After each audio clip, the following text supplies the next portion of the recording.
So there we have it. Humza Yousaf, First Minister of Scotland. Time for a bit of post-match analysis. What have we learned about Humza Yousaf's values through this campaign? I would say I've learned that he doesn't really seem to have any. Just seems to go with a progressive flow. Whatever campaigners are pushing him to say, he'll just say that and go along with that. A bit like sort of John Swinney figure. I mean, some people have been saying they've been quite concerned that he might have some hardline Islamist views. I just can't imagine him being committed to any sort of viewpoint. He just doesn't seem like a very principled person. So I don't have any concerns in that direction at all. I think basically in the parliament, he's a token Muslim. I've heard lots of Muslims say they think he's basically hopeless. He doesn't defend Muslim values. He doesn't believe Muslim principles. He wears the Muslim badge, but actually he doesn't stand up at all for what Muslims believe in. Now, I said it was a bit like John Swinney and just been like a manager. Hasn't really got his own principles and philosophy.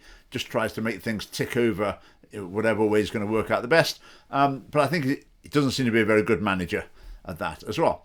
I think he's quite a polished performer in debates. I think some of that might be a bit of sort of independent school polish. I don't say that in a negative way. I think if an education can give someone that strength, then all well and good.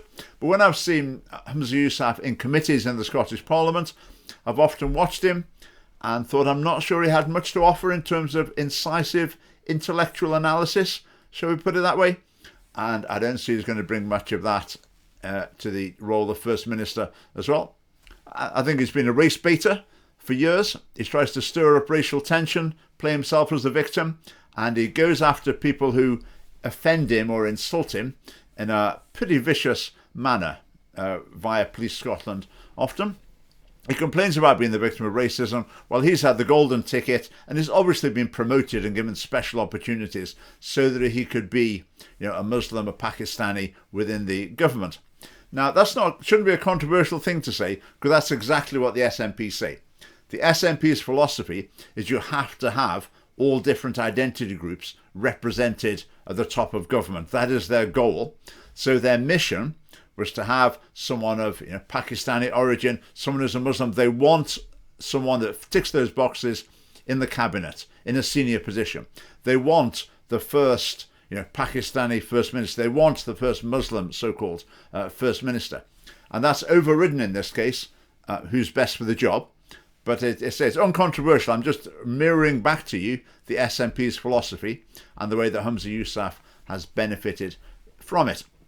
The most disturbing thing about his campaign, I think, was he was sent a sort of questionnaire and questions from Back Up Scotland, the sort of extreme, hysterical, buffer zone, pro-abortion campaigning group, and they asked him to commit to various things. One of the things they asked him to commit to was full decriminalisation of abortion. In other words, allowing abortion up to full term for any reason, which is absolutely horrific. And he just said, yep, I'll do that. I'll do it by the end of this parliamentary term. I don't know how he thinks he's going to get medical practitioners who are actually going to do this, because at the moment I think in Scotland they struggle to get people to conduct abortions up to 24 weeks, let alone up to full term. But he was willing to commit to that on the hoof just because he thought there were a few more votes in it, which I find absolutely sickening. And anyone who's not utterly appalled by that, well, let's just say they don't share the values of the Scottish Family Party. As far as him being the first Muslim, first Pakistani First Minister, to be honest, I don't think anyone's interested in that. I think we're past that in this society. But I do think he's going to be the first incompetent First Minister. Whatever you think about Alex Salmond, Nicola Sturgeon, their predecessors as well, generally they seem quite competent people. You might disagree with them, but you could see a degree of ability to be able to do the job. I think with Humza Yousaf, it might be different. When it comes to First Minister's questions, and just it being out and about in general, I think we're going to have a string of gaffes to the point where I'm really not sure how long he's going to last in the job. Right, moving to the other side, moving to Kate Forbes. If Kate Forbes hadn't been a Christian, or if she completely disowned all of her controversial Christian values from the very beginning, she'd have walked it. She'd have won by a mile, an absolute mile. The only caveat with that, I mean, she did speak some blatantly obvious truths about the economy, which is quite controversial within the SNP. It's regarded as a bit right-wing. So that might have been a bit controversial. But generally, yeah, she would have absolutely walked it.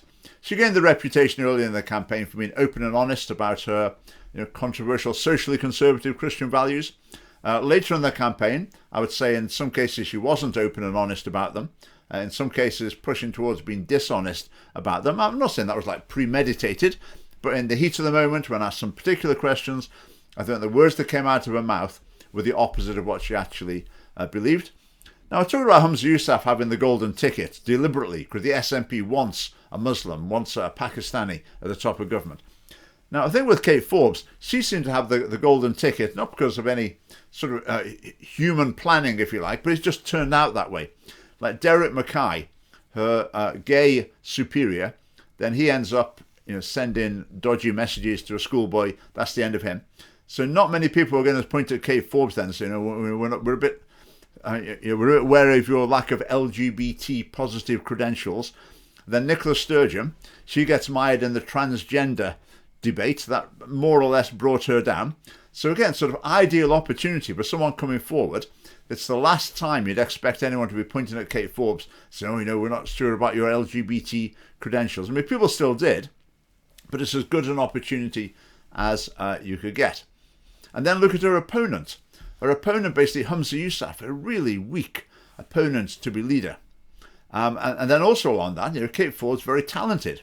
So absolutely everything going for her, but she still lost. Not by a huge margin, it has to be said, but she still lost.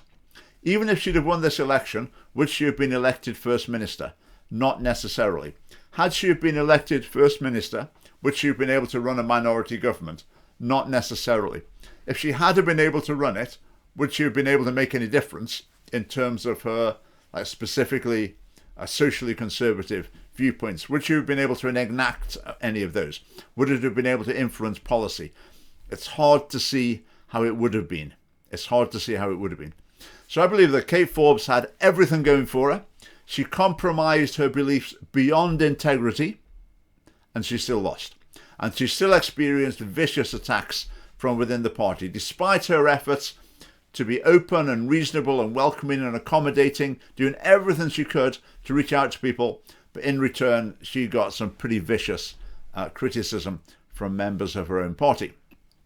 Now, maybe you're watching thinking, okay, Kate Forbes tried it, and may have gone wrong for her, but that's because she's not as good as I'm going to be. I'm going to join the SNP. I'm going to join Labour or the Conservatives or whatever. I'm going to join, and I'm going to have better opportunities than Kate Forbes had. I'm more talented than Kate Forbes, so I'll be able to do it better.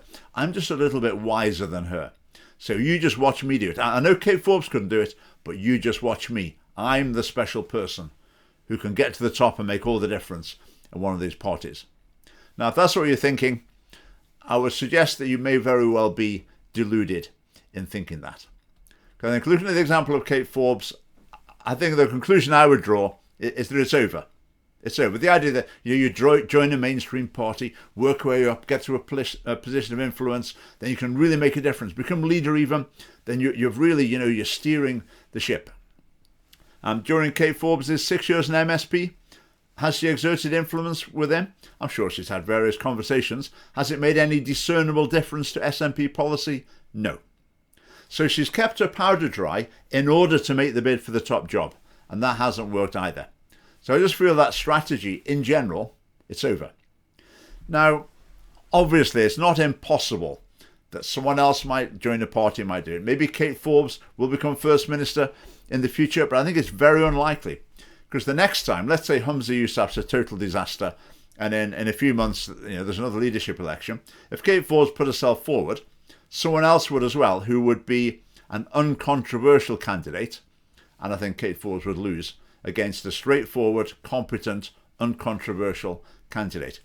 What I think will happen now is that Humza Yousaf will put Kate Forbes in as finance minister again. Perfect place for someone with socially conservative views. I mean, what difference does it make if you would have voted against same-sex marriage, if you're adding up the books, allocating budgets, etc.? It has no influence on your daily work. So that's generally where you put the Christians and the social conservatives. Put them in finance. And then Kate will be within the cabinet, and again, her influence then, I think, again, will be minimum. And then Kate Forbes will face some challenges if she's in the cabinet.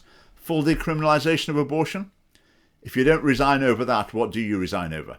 Conversion therapy ban, basically banning the preaching of the Christian message to LGBT people. That's what it amounts to. Would Kate resign over that? Well, if she doesn't, I really cannot imagine how she manages to stretch her conscience to cover those things.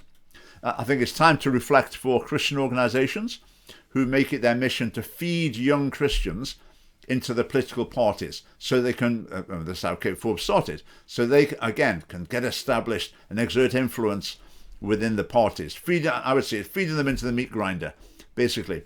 It's putting them on a path towards this sort of hostility and ultimately failure in this case. So I think it's time to reflect on that, and perhaps these young Christians, maybe Muslims as well, whatever, maybe they should be directed to the Scottish Family Party, where they can be unashamed of their values and they can present their values as something positive, not as something to be ashamed of, not as something to say, okay, I happen to believe this, but honestly, it won't affect anything I do. Honestly, it won't affect my decision making at all. Be able to say, look, we've got these values, we've got these principles that are good for people, that are good for society. This is why. And that's how people will be persuaded, and that's how change will come. So I'd encourage you, now's the time to join the Scottish Family Party, and that offer is open to all. I'll just re-emphasise as well, vacancy for the Deputy Treasurer of our Dingwall East branch remains open, and we would welcome applicants from all local people in that area. But do join us, follow the link below, do sign up. We'd love to meet you, and we would appreciate your support. Right, thanks for watching.